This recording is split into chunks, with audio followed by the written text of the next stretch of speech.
In Colombia, FARC is holding day 3 of a conference to discuss an historic peace agreement with the government.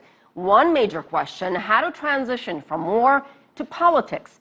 The members of Revolutionary Armed Forces of Colombia must ratify an agreement that would effectively end more than 50 years of armed conflict.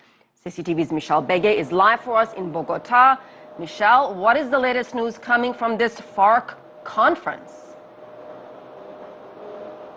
Asier, today we heard from one of the FARC commanders, Pablo Catatumbo. He talked about the fears that the FARC have when it comes to disarming and entering civilian life.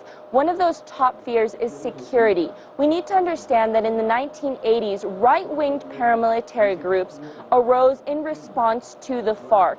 And in 1984, there was a peace process that was attempted with the FARC. They began to transition into political life.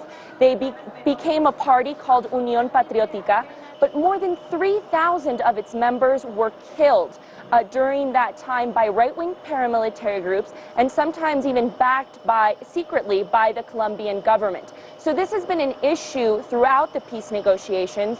The FARC has said, we're afraid that this is going to happen again, and in the accord there are measures to prevent this. According to the government and the FARC, they've been working on that. But it seems like what we're hearing from this conference is that there is still fear and issues of trust.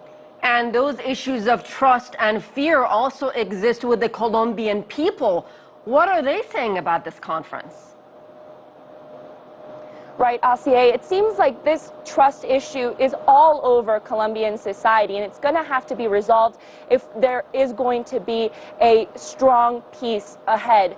The Colombian people simply don't trust the FARC. They don't know if the FARC really means it when they say they're going to completely get out of narco trafficking.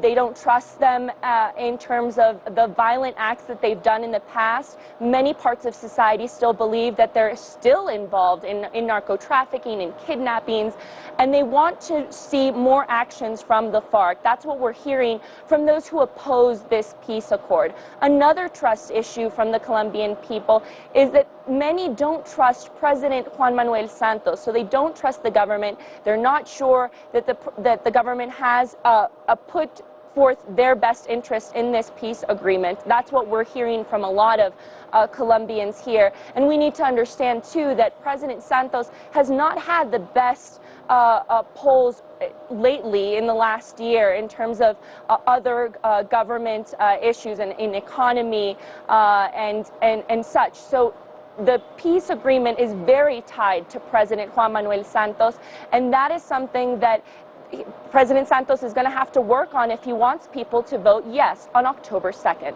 All right, CCTV's Michelle Bege joining us from Bogota, and she will join us in the CCTV news desk in a little over an hour with more on those negotiations and the landmark peace deal.